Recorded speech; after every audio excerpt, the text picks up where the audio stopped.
Bud certainly has the greatest picture of the academic life at the university because he prospered from that, and I think, when I went down private practice, you were certainly in the academic field at the university before you went to Florida, Hmm. you had some interesting work, I know, with Bonica and pain management and things like that, Yeah. and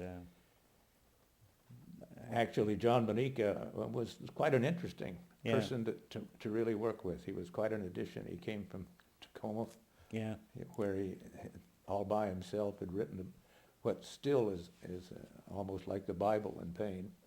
he, he, was- He was an excellent, he was the masked marvel of wrestling. yeah, that's right. He was a wrestler, and he wrestled as a masked marvel in New York, That's right. yeah, when he was in school. But he was an excellent teacher, and I had enjoyed myself working with him. I had made my decision that I was really more interested in the nervous system and teaching it than actually doing neurosurgery all the time at that point. And was pretty heavily involved in administration at the University of Washington before I left to go down to take the chair at the University of Florida. And of course, it was not a chair of a department.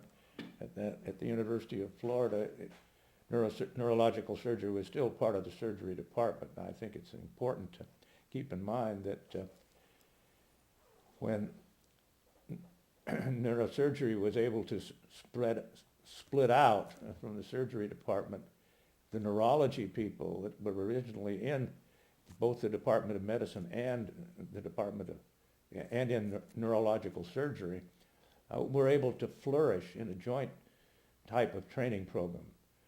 We had some relationship with psychiatry at that point, but not a great deal.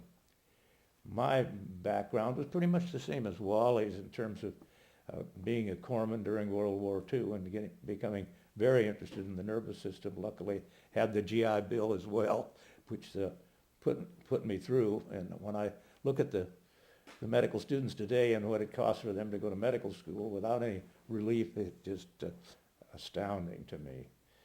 I think the thing that was important, however, in my career was recognizing that this area of neuroscience was going to be a very important part of it, of neurology of the future and psychiatry of the future. And I spent most of my time working in this area.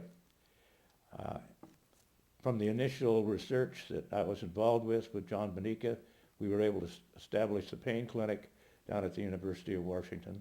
This has sort of been a step child to the new form of family practice, which is known as sports medicine, because we sort of set the stage Yeah, for how you could do that kind of clinical work where you worked as a group in patient care, but they still had somebody that they could call their doctor. And there was two of my medical school colleagues that worked in that area. One was Gene Coe, the other was Bill Fisher. They were two general practitioners that made the thing work.